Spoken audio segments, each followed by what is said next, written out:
Good morning. Welcome. Welcome to Olympia Brown Unitarian Universalist Church. I am the Reverend Danielle Lindstrom.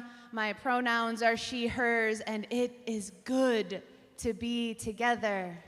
Our mission as a church is to be a community of hope, challenging us to transform ourselves, promote love and justice, respect all faiths, and shepherd our planet. We draw from our history of truth and reason, religious freedom built on the foundation of love. We covenant to work to build beloved community. We covenant to dismantle racism and oppression. We celebrate that all lives are sacred. All lives are sacred. You are welcome here. This is one of the promises of our faith tradition. All of who you are is welcome in our co-created and shared sacred space. It is good. It is good to be together. We will begin our service with shared ritual, lighting our chalice. And Cody will light our chalice for us this morning.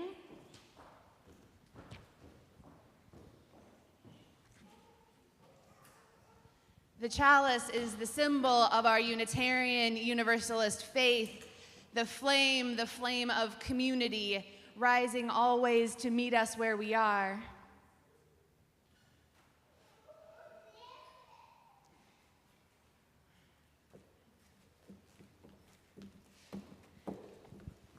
Our words by Adrian L.H. Graham. We kindle a flame of power, illuminating the holy in each of our faces. We recognize in the flame a passionate commitment to our shared faith. We are held and carried from day to day, week to week, in the shining of the light.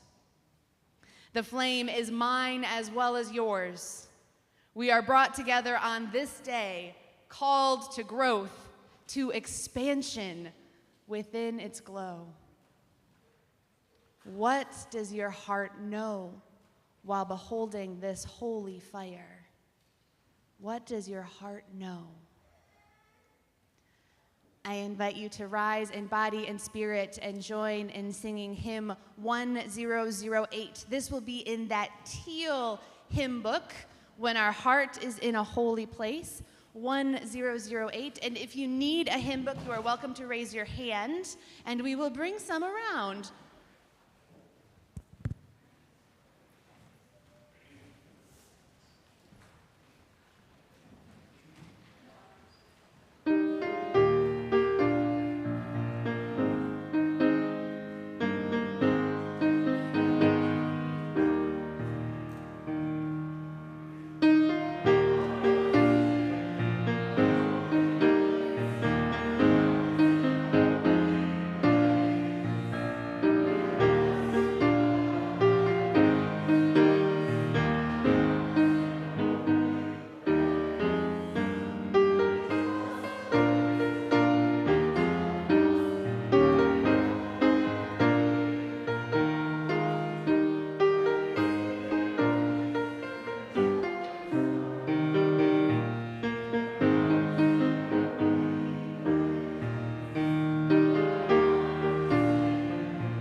morning, friends. I'm Abby Summer. I'm hanging out with all of our RE people for a while. So all of those young and young at heart, come on up. We have someone special to talk with you this morning. So we are just delighted to have Carl Fields with us. Hi, buddy. So Carl, what is your title at the Hospitality Center at the moment? At the moment, it is Interim Executive Director. Interim Executive Director and an organizer with Rick and Ex-Prisoners Organizing, and really a community builder as well as organizer. So we're delighted to have you with us. Thank you. Good morning, young people. How we doing? I wanted to take a few minutes to just say thank you for having me. It's an honor, a privilege. Certainly am humbled to be here. This is the work that we do, absolutely. I like your shirt. I was thrilled to be able to take a few minutes to talk to the kids as well and share the message of what we do here in this city, in this community that we are all building together, because it's not a thing that has been built. It is a thing that we're continuing to build. And we're building it for ourselves, and we're building it for you young people as well. Hello there. Look at that little cute shirt. What does it say? So I appreciate that as a kid, this is where I grew up. This is where I learned my lessons. This is where I had love poured into my heart. This is where I learned the challenges of what it would mean to be an adult as well. And so the work that I do with the Hospitality Center, my title that I've had for years is Director of Community Engagement. It's something that we do for not just that building and the people that come to it, but for all of the community.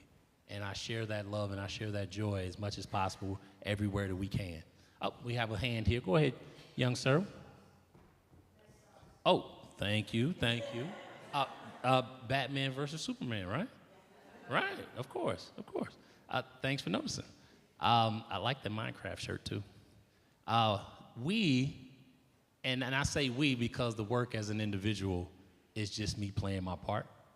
The work that we do is for young people to be able to grow and be nurtured in an environment that is all inclusive, that is accepting, that allows for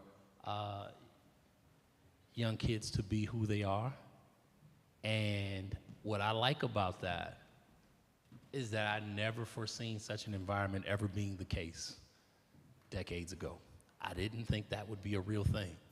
And I'm speaking to my own personal experiences as well as a black man. I didn't think that there would be an environment where we would get better as we moved along. It just didn't seem like it would be the case.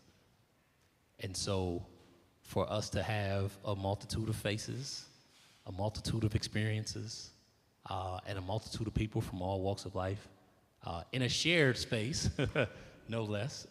Thank you, First Press. We do this for a couple of reasons.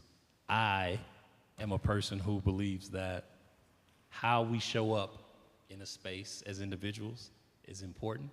And so I talk often about a spirit name that I was given some years back, and it is the elephant, particularly the soaring elephant. And I wanted to bring that up so that the young people knew that I identify with an elephant quite a bit. Two things are said about elephants that most kids know at least one. Anybody want to take a guess at what they say about elephants? Yes.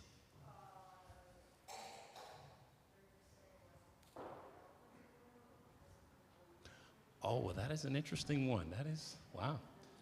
You sure you aren't in 9th grade? 10th grade? Okay, well, oh, right. Go ahead. I saw your hand up. Correct. That is one of the things that is often said about elephants is that they have a great memory. And one of the reasons for which having a great memory serves them and their community well is because they know where the water is. And they trek miles and miles and miles in order to, take their family, take their community to the watering holes. Where are those watering holes in a community like ours? Where do you go to get your spirit fed, to get your soul fed, to get yourself fed? Yes. Also schools, that's right. Also churches and congregations. Also places like, the food box that's known by many names that is outside the OBUUC church. Just like the hospitality center. A lot happens at the hospitality center, a lot more than just providing a person with a meal. Although a meal is what feeds their spirit, what feeds their soul, what keeps your stomach from growling. Because, amen, it's something quite dignified about being able to move about your day with an adequate amount of nourishment in your body, amen? So, yeah, that's something that I particularly wanted to bring up. And so being, identified with that elephant is something that I really am humbled by. I have a lot of fun with that. I occasionally wear my elephant shirts, although I wore this cool shirt because I thought you all might like that. One of the other things about this work that I do, and what are you two there coloring with? What is that? What are those, cats? Nice. I'm a cat person myself, yes. I'm growing into becoming a dog person. It's a thing. It's a thing. One of the other messages that I had wanted to speak about, because I knew that we were going to see a lot of different kinds of faces, a lot of different age ranges. I wanted to speak about butterflies. Who likes butterflies? All right. Right? I remember when I was that age. Butterflies, particularly monarch butterflies, have a story that is powerful to me, always has been. Any of you know anything about butterflies? You two are rare. It's good. Oh, we're looking for hands. Yes, go ahead. Yes, they are. Yes. Okay. Well, be careful. Yes. They are very, very delicate. Yes. Go ahead.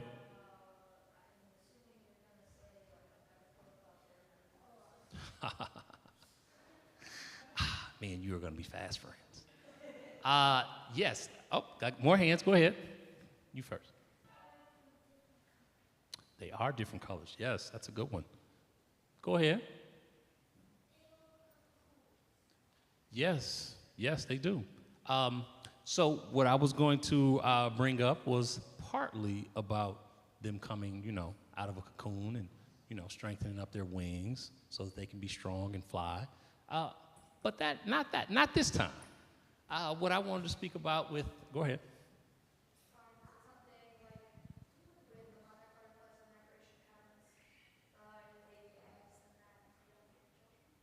Correct. Yes. I wanted to speak about their migration. Yes. Always been fascinating to me. So there's this particular butterfly that flies over 3,000 miles from northern America up in Canada all the way down to Mexico. And it takes a couple of years to make such a flight. And because each and every time they make this flight, it's a new generation, which means that it's a new set of butterflies that are making this flight. It means that they haven't learned from the other set of butterflies. It means that they've learned it on their own, and they stick together in order to do it. I wanted to get a sense of how you all stick together to do what you need to do. You all come to church. Do you know each other well? Do you play together? Are you friends? It depends. Well, welcome to being a young person. Yes, this is true. This particular butterfly and the way that they do this was fascinating to me because I saw my trek as a kid growing up as a young person in that 3-year, 4-year span of making it to a place. And for me, that place wasn't Mexico, though. It was 5th grade. It was getting through elementary school. And I ended up at a couple of different elementary schools in order to make it through. And so I changed friends a lot. I met new people, but I managed to find a way to stay in touch with my old friends. And those friends had a similar belief system. You all go to the same church. You all play together often, as you said. And there are a couple different grade levels here. What's the highest grade level we got here? Okay. 7th. Okay. 9th, high school. 5th, okay. Yes. 3rd, oh, my favorite grade. Oh, man. That's when I learned that math was going to be real hard. Yes, go ahead. 2nd grade, okay. Miss Champion was my teacher in 2nd grade. Yes. 1st, oh.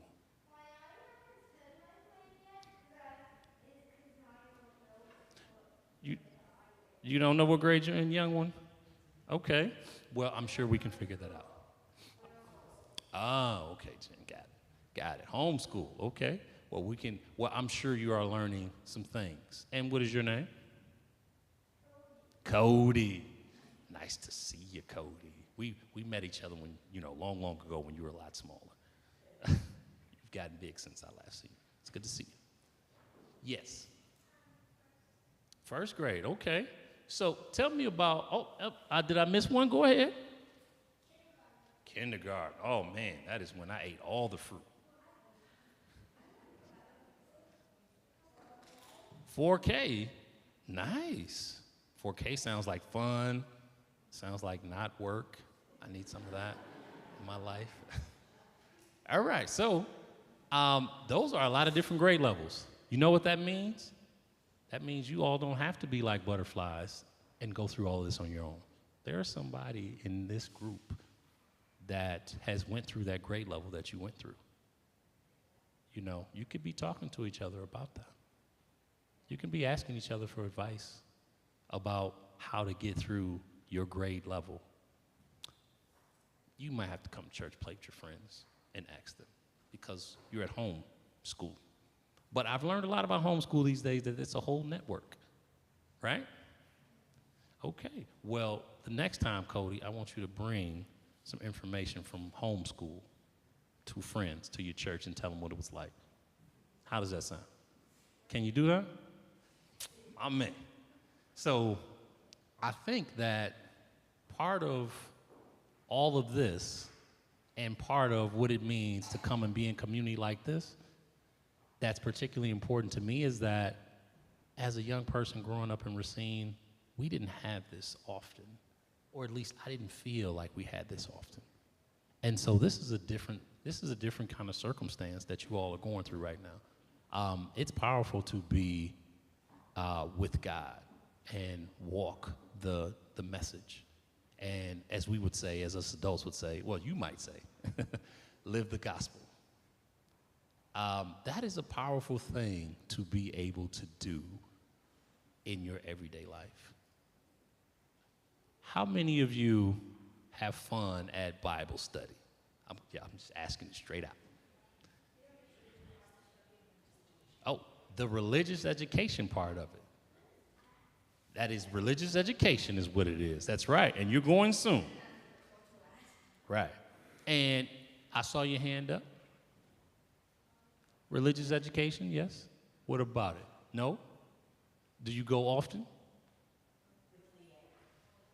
And how was that for you? Okay. And what else? What do you think about it? That felt like a answer. Right, there you go. So I also learned from my religious education days when I was little is that I learned a lot of lessons there that I carried into my adult life with me. And so a lot of you will learn a lot of lessons there that you will carry with you. But the biggest lessons that I got from that time frame in my life was that I love to be with people. I love to hear people's stories. And I always wanted some stories of my own. And so I began to learn about animals early on. And one of the things that I'm laughing about now is that cats are you all's thing. You seem to be having a good time with those cats over there. I think that's okay. We're going to take time soon to talk with the adults in the room, and we're going to talk about a message of community. And we're also going to nudge the adults in the room a little bit about how to build community stronger than ever, because we need each other in order to do this work. But I also wanted you all, before you all take off from us, to know that we're doing this for each other, but we're also doing this for you all. So we're hopeful that one day you'll be able to take over for us, because Lord knows there are just more broken bones to come, and older age is coming to us all. And so I also wanted to, well, hello there. Yes. I'm loving that orange shirt. Next time I come, I'll wear an orange shirt. Did any of you all have any questions for me before you be on your way, before you go? Okay, I wanted to get a, yeah, oh, yes. So you say no, and then you ask a question. Okay. Oh, so this thing on my foot comes from working too hard. That's what it comes from. Apparently I broke a bone in my foot a while back and didn't know it, just kind of worked through it. I didn't listen to my body when it told me I had pain. That comes up a lot. I'm surprised that it hasn't come up sooner. I am 78 inches, which means I am 6'6". 6'6", 6'6", yes. I do not play basketball, no. No, that's a real thing. Yes, go ahead.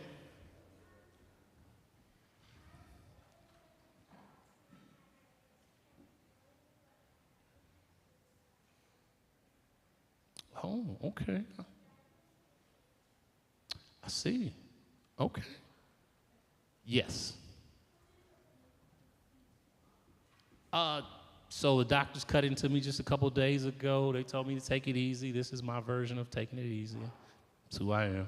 I haven't done much, though, I promise. I swear I haven't done much. So yeah, I'll be in this extra size shoe for about 6 weeks. But this is my opportunity to, take it easy and come and hang out and be in fellowship with you all and be in community with you all, because this is a lot of fun. Yes. One leg at a time. One leg at a time. Well, the boot comes off. I can take it off and then put my clothes on and then put it back on. So there's that. The wrappings and all that doesn't come off. So, yeah. It's not as cool as it seems, trust me. Right? Oh, they are inundating me with questions, are they not? I don't shower, not yet. I don't get in the shower yet, not with this. Not with this. I have to do other things to get clean. Well, thank you for your many questions, young man. All right.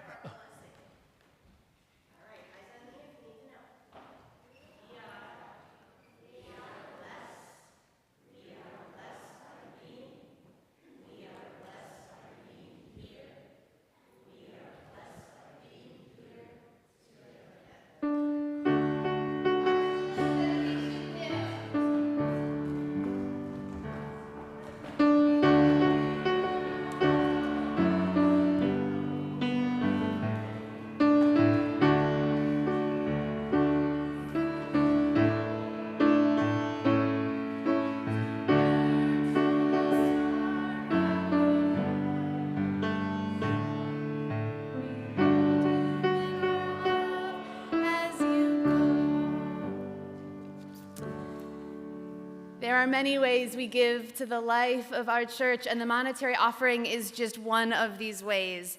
Each month, we partner with a local organization that is doing really great work in our community and share the money that we gather. Our partner for the month of May is the Janet Payne Foster Children's Scholarship Fund, and we are delighted to welcome Kayla, who's going to tell us more about our fabulous May partner. Hi everyone, I'm Kayla Matz. I'm here in two roles. I am a member of the board of Safe Haven of Racine, who is the management for the scholarship fund, and I'm also the granddaughter of Janet Payne, who the scholarship fund is named after. So Janet, my grandma, began this fund 16 years ago to provide young adults in Racine monetary support as they leave the foster care system when they turn 18 to help them financially get established. I think it was Ruth Bradford Johnson who told me my grandma had come years ago to talk to all of you about it, and that my grandma explained quite simply, how many 18-year-olds do you know that are prepared to financially be independent? The answer is probably not very many. So my grandmother worked tirelessly to be a champion of children in Racine and felt strongly that young adults need and deserve the support of their Racine community, including financial support. For people who may not know a lot about Safe Haven of Racine, the mission is to improve the quality of life for youth and families through education, opportunity, and support in Racine through providing a youth shelter, youth groups, tutoring, science programming for girls through Girls Inc., and a daycare. So as part of this work and mission, Safe Haven of Racine is working directly with high school counselors in Racine to help identify and then support potential recipients through the scholarship process. My grandmother passed away this summer, and my family and I feel really passionate about continuing her life's work supporting our community's children and young adults. We hope that the Janet Payne Foster Children Scholarship Fund can endure and continue to support Racine youth for many years still.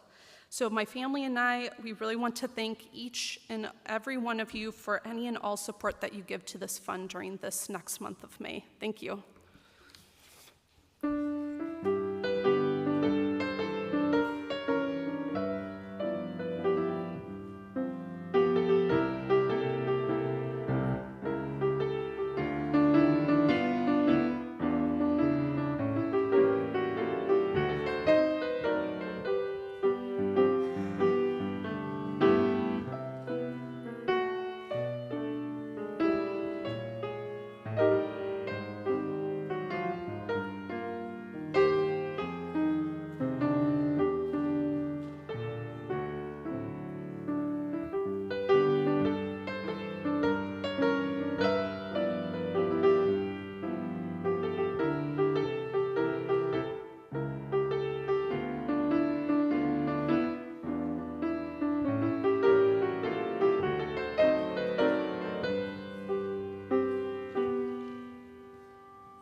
Part of being in community is sharing our lives with one another, sharing our joys and sharing our sorrows.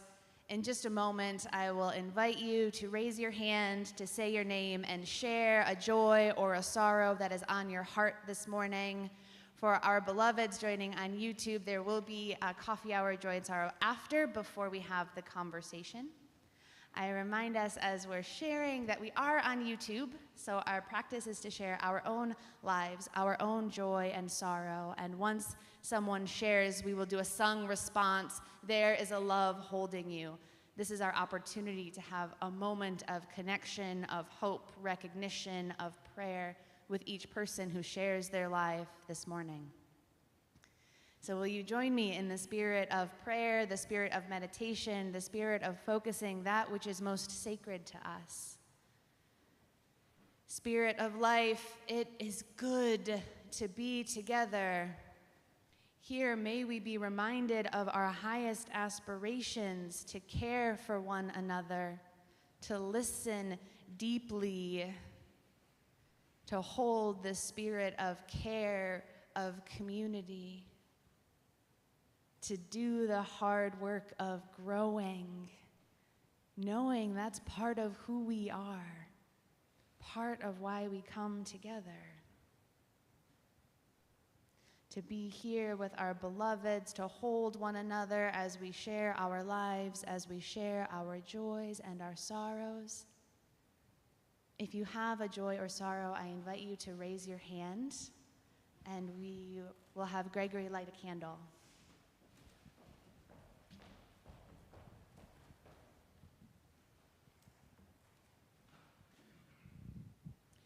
Good morning, I'm Rachel Jobaugh. A wonderful spot of joy occurred on my balcony. I live on a second floor condo, and I went out one morning and I saw this nest on my chair out there, and I thought, who put that there? And then I walked over to it, and there was an egg in there. I thought, oh, okay. And I was worried about the robin because I wondered about, is she getting enough nourishment to make more eggs?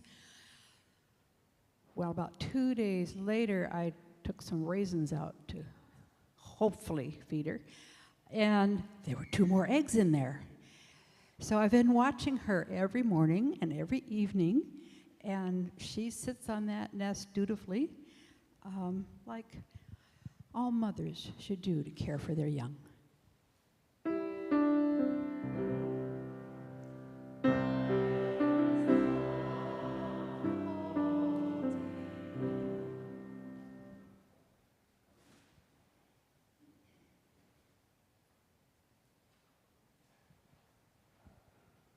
We will light one candle for our beloveds joining us online.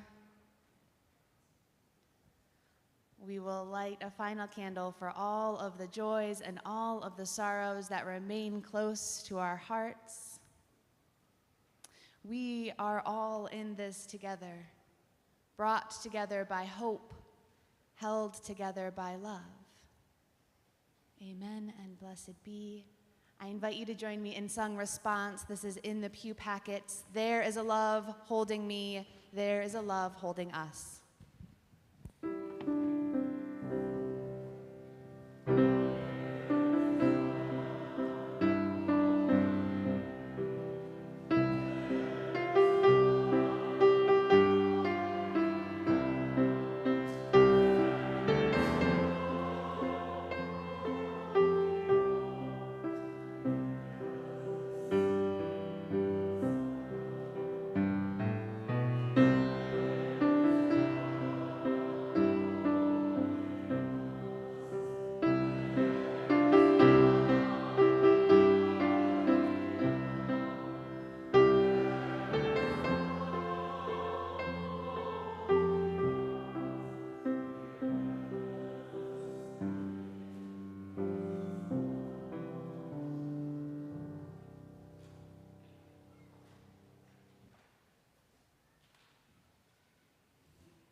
All right, that was a little bit of a challenge there, but it's all right.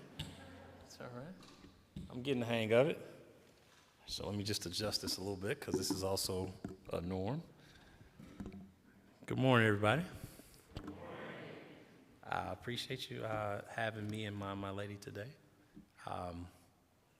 I was given the opportunity to come and I was given the opportunity to come and speak with you all today. And it came up that talking about community was something that OBUUC would want to do and want me to be a part of that. I thought that was great. I try to both lead by example, but also follow the examples that have been set in our community currently, and there are quite a few. OBUUC is one of those churches that is leading the way, leading the charge in building a bridge between different understandings of what the Racine community is and what it can be. Because I can tell you firsthand that Racine community gives different experiences to different people. And that isn't always by choice. There are a number of different people who don't know how to access the beautiful gifts that exist in Racine, the warm, kind nature that exists in people like yourselves here in Racine. And so sometimes people need a little help to be able to do that. And so when we find ourselves in community like this is a concerted effort to have community and build community. This needs to be shared outside of these halls, outside of these walls. What does that look like? And how do we do that, as they say, deliberately and intentionally? How do we take the love of God that we have inside of us, use it well, and help others to understand that, help others to see that, help others to have an understanding of that for themselves? It's an interesting mission. It's the kind of thing that every particular church, every particular denomination has a version of how they go about doing that, but we're all trying to do the same thing. We're all trying to live the truth. That is our truth. That is grace and mercy is the reason why we're here. And having a sense of grace as we move through this world is what we're trying to share. That's something that, and there are quite a few of my friends here. I should have known that there were going to be quite a few people here that I would know directly, but that always surprises me. But this is Racine. I've been humbled by the fact that that kind of grace and mercy is the reason why I'm able to stand before you today. I am the director of a program that years back I was a volunteer for. And when I started as a volunteer, I started picking up cigarette butts in the front with a little vest on and no job prospects whatsoever. And here we are 7 years later, and, all reports, bean counting and, sanitation engineer work all run through me at this point. How that happens, I don't know. That's but God. I'm thankful for that kind of experience, but as a lot of people in this room know, I also do that work because that's been my personal experience as well. Once upon a time when my mother was here with us on this plane, her life experience was similar to the people that I see every day. And when she left, I told myself that I'd figure out a way on how to honor that memory, honor what she taught me, and help those lessons be a part of all of our lessons. OBUUC is one of those places, one of those congregations that has taught me those lessons for all the years that I've been here, and intentionally and deliberately for the last couple years. We've been in close walk with each other, and we've been doing the work together, and I'm greatly appreciative of that. But I say but because how do you live that out loud? What does it mean to you all to be a part of the UU Church? What does that look like? And how do you explain that to other people? A lot of questions I'm sure you get all the time about what's the difference between, Universalist Church and a different denomination. What's the difference between how you all practice what God teaches you and how others practice what God teaches you? What does that conversation sound like? What does it mean to be brave and curious, compassionate? What does it mean to be that kind of a thinker, that kind of a doer? I ask because that is how the UU promotes itself. I ask because people will ask. They want to know that sense of joy that you get from the services that you're a part of. How, and they may not know how to ask, but they're asking, how do you pour that kind of joy into their cup? Is that possible? Can you share that with them? Would you want to? Like that is a question that comes up quite often. And being downtown where we are with Hospitality Center, I get all of the questions about all of the churches, especially those in close proximity. And one of the churches that gets mentioned often is the church with the little food box around the corner. Like, what do they do? And I ask our guests all the time, have you gone and talked to them? And they say, oh, no, I can't do that. I can't do that. And it's like, why not? Oh, they don't accept my kind, or they don't accept people like us. And I ask them, like, and how do you know that? Is that an assumption? And they're like, no, I just know. It's just a feeling. The dialogue that we go back and forth with, that we have, is that I tell them all the time, unless you know, you don't know. And I ask them often, do you feel welcome here in our space? And they say yes. Would you see yourself coming back to this space here at Hospitality? And they say yes. And I say, would it interest you to know that the UU around the corner supports our mission here? And they say, how so?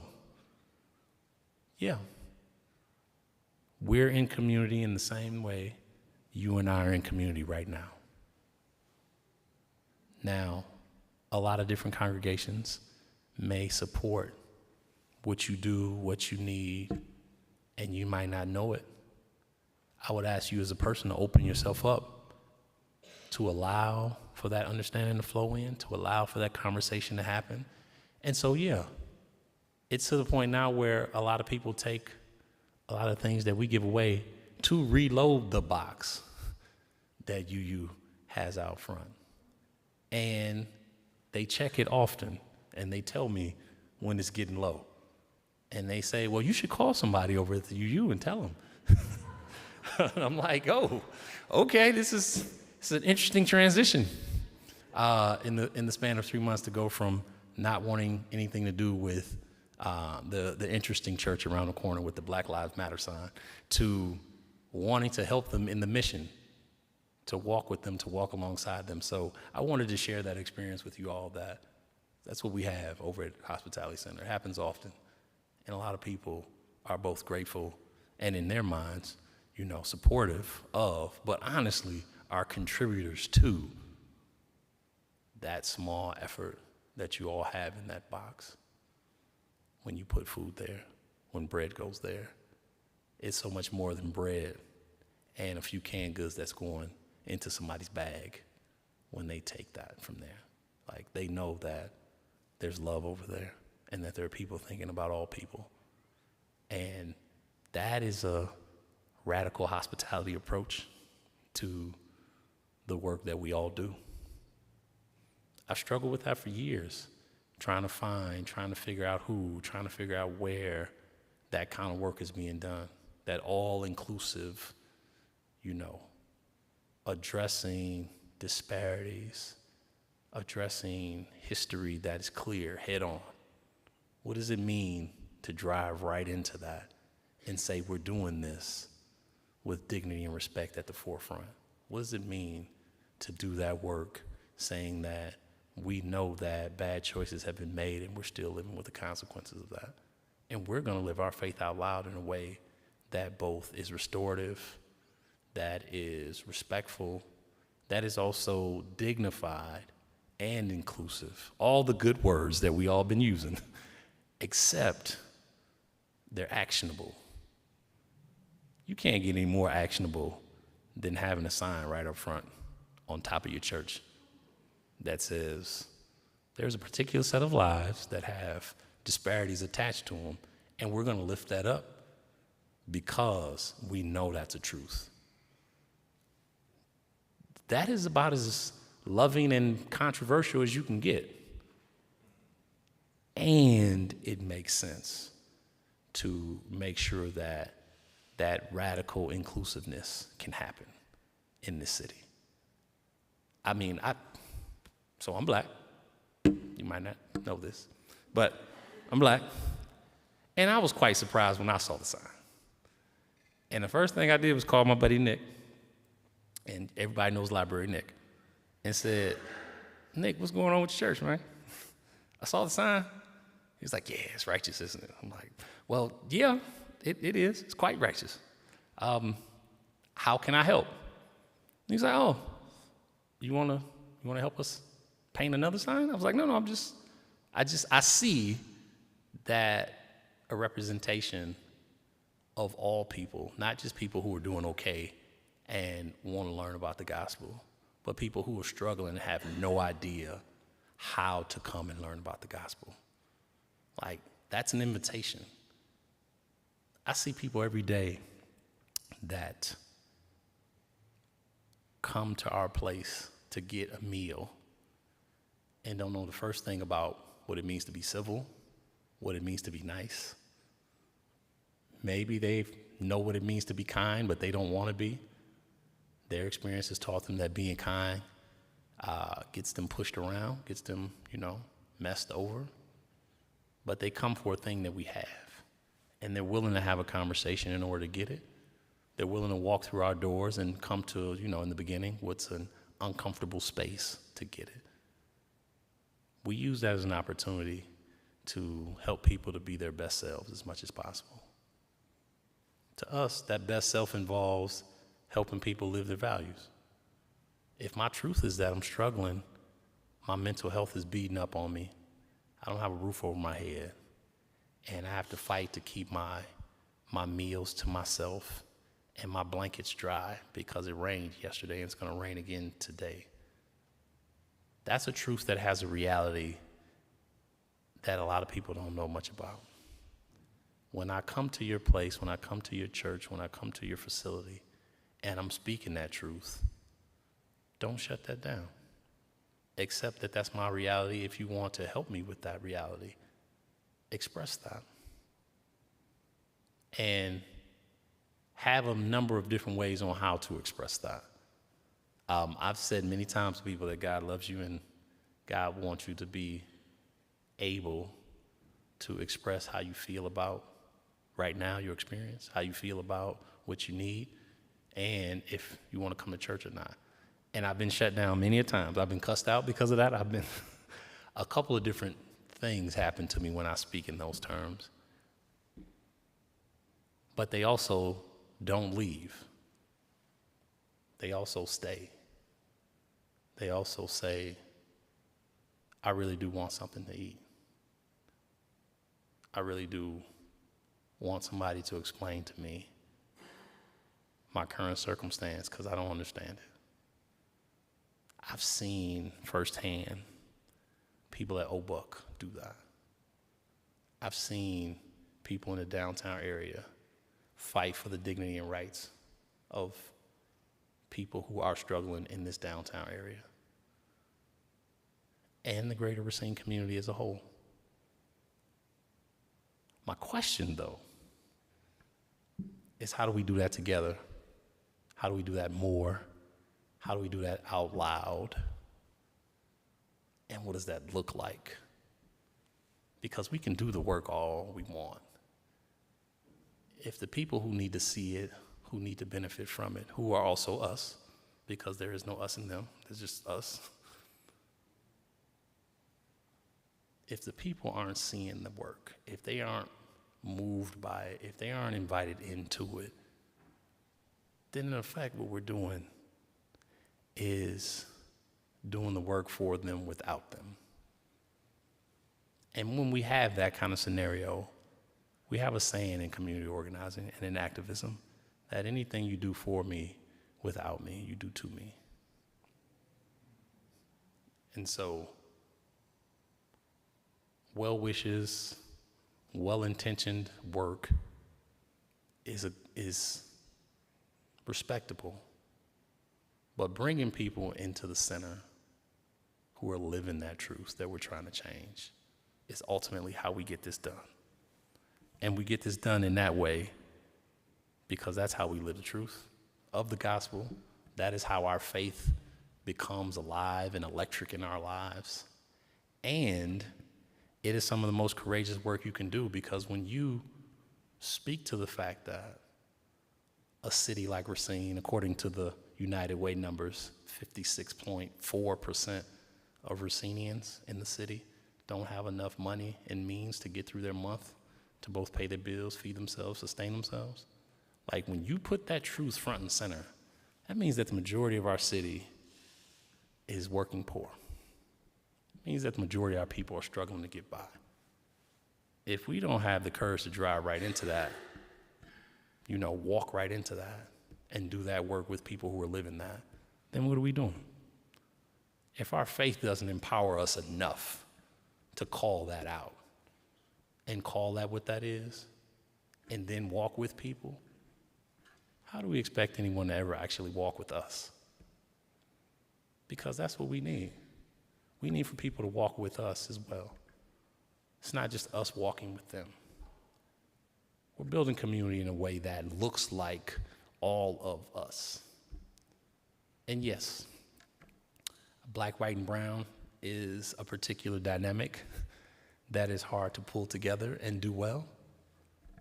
But it's also because of the historical language that goes along with that has kept us apart, that has kept us separate. And again, another truth that is hard to speak to and drive into, but we have to in order to make this a great place. My commitment and my passion to this city, it comes out of what my mother thought about this place. And I don't stop talking about it, especially this last month since, family resolution came to pass in the way that it did. So I definitely don't stop talking about it now. But the work that I do because she loved this place before she died. As a kid, I had no idea what that meant or why. But she had a passion for Racine. And her mental health, her addiction, and her homelessness overtook her in ways that we just couldn't help her with. My opinion, that didn't have to be. Which is why I do the work that I do with the passion and the drive that I do. And I also invite as many people as possible to come into that community circle with us to do that work.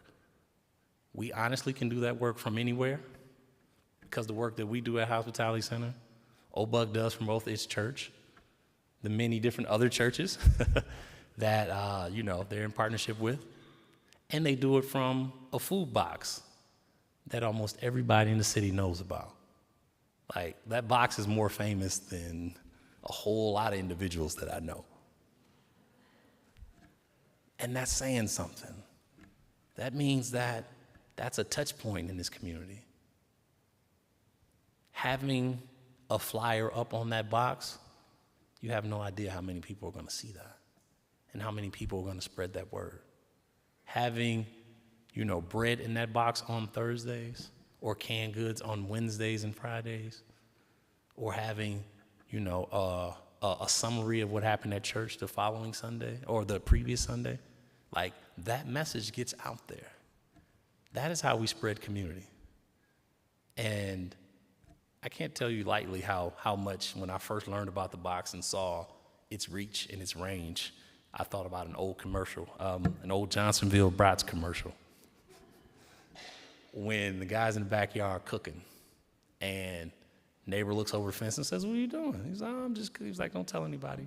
"Sure, I won't tell anybody." He turns around and just yells it out, "Jimmy's cooking Johnsonville Brats." And then the whole neighborhood comes. When I first learned about the box and saw its range, that's what I got from it. I'm like, wait a minute, this is just like the commercial. There's joy in that. That's a win. It's a powerful win.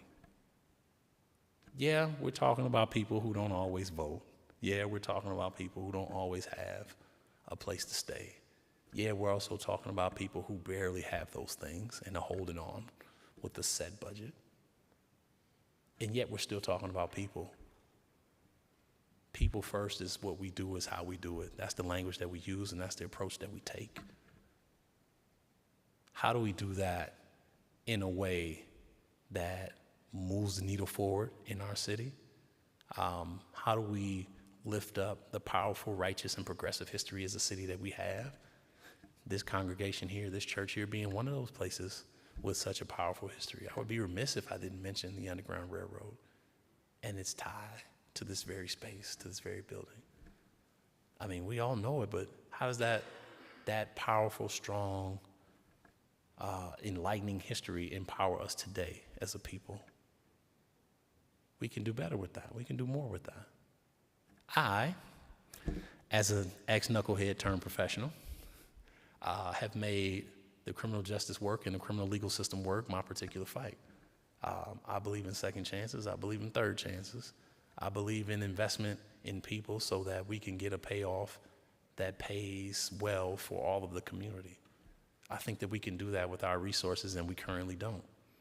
And so the criminal legal system is something that I fight hard for, to bring some light to, bring some dignity to, and hopefully some real reform and change to.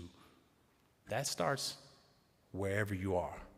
In our community, it starts literally across the street with the courthouse and the county jail that has almost 1,000 people in it.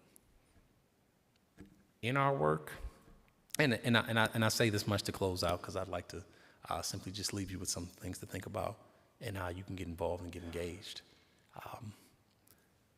Racine Interfaith Coalition, we have a couple of different things going on. And we're connected to a couple of different pieces of work here in Racine, in Greater Racine. One that you all know about with OBUUC is the bail fund that we have, and that is bailing people out, getting people out of jail for a number of different reasons. I know that that's quite a controversial thing to say, so I lean right into that. Bail in the building across the street, incarceration and holding people in those kinds of spaces should be about safety. It almost always isn't. It's usually about economics, which means that people are incarcerated for poverty reasons, which means that it is a debtor's prison sort of scenario. When a person is set a $200 bail that they can't pay, and they've set that as punishment, not because they're a danger to themselves or the community, and they sit in that building for a month, it costs over $100 a day to have that person in the building. So the community as a whole just spent a couple $1,000s to hold this person who's not a danger or a threat when their bail was a measly $200. I promise you, this is a common occurrence.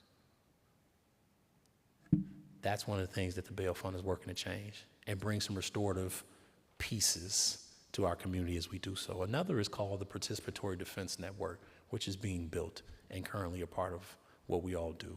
That network is a person who has an interaction with court, a community is around them to walk with them so that the best just outcome can happen, so that justice, which is a healing, or at least in theory is supposed to be a healing mechanism, can happen. And the third component is what we call court observer training. Think of it as all of my collegiate friends in here. Where you at, Doc? Oh, there you go. It is a community audit of sorts.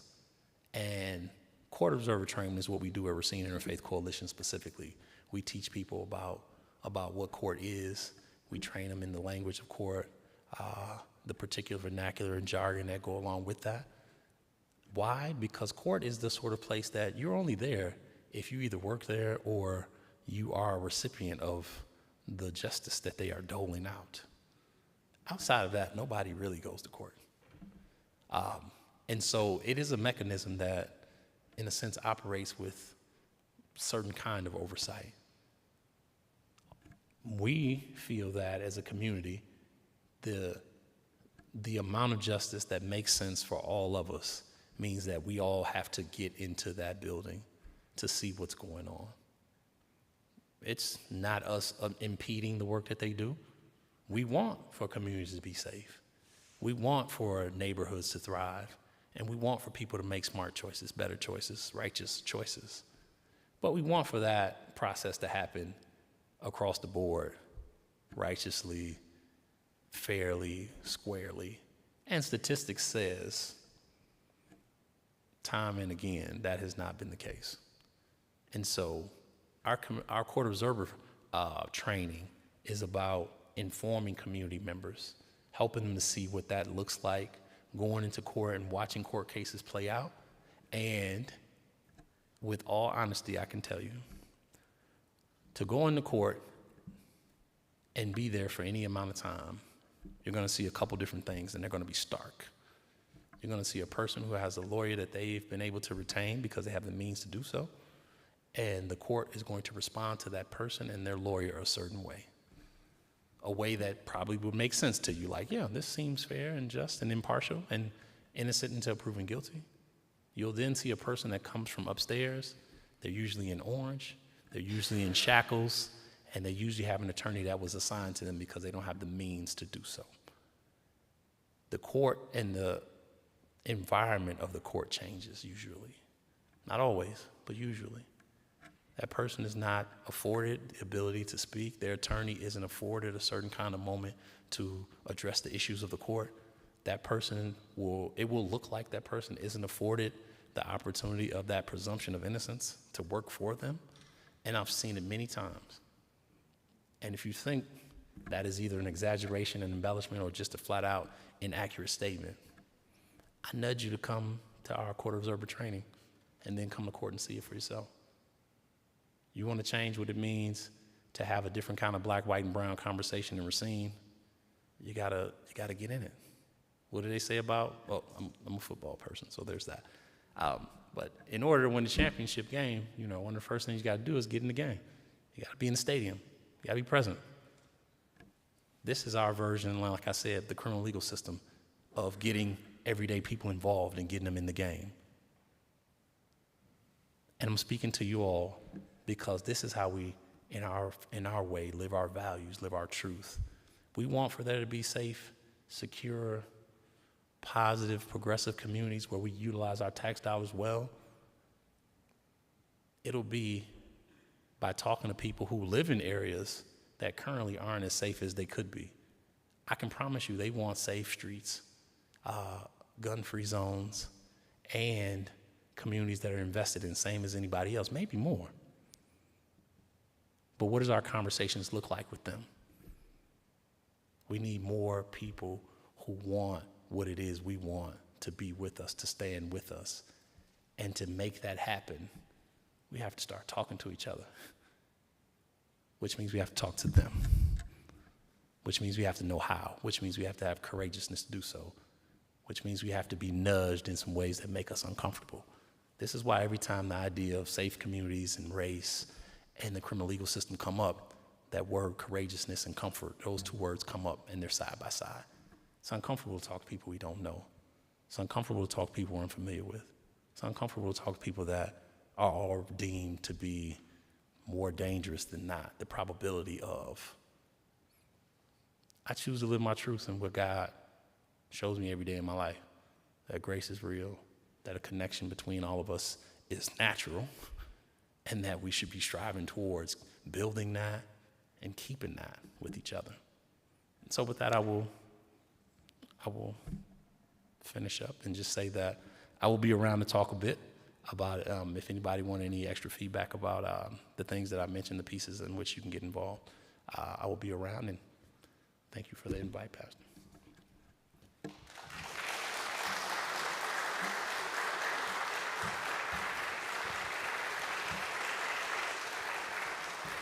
Thank you so much again, Carl. And so after the service here, we'll take a couple minutes to, maybe 10 minutes or so, to grab some snacks and coffee and things, and then we'll come back in for conversation.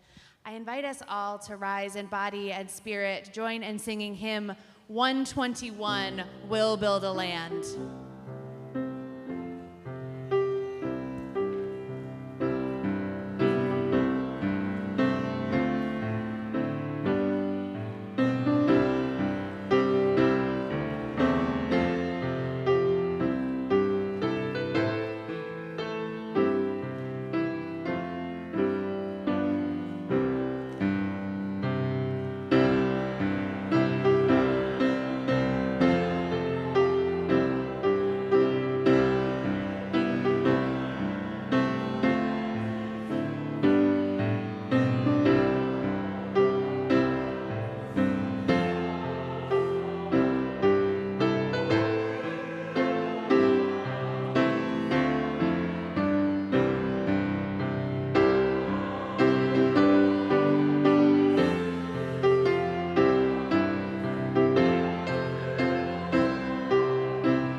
extinguish our chalice. But not the light of this community. That light cannot be extinguished, for it lives in each of us, reminding us we are connected, held always in a larger love. Our worship is over, our service begins. May we go forth living this faith loudly and boldly and honestly and challengingly. And what were some of those other really good words that we were just talking about? May we go forth building this community that we know is possible here in Racine. May we listen. May we build these relationships. May we be well. May all be well. May we go forth and do good in this world until we return again. Amen and thank you.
In honor of being in somebody's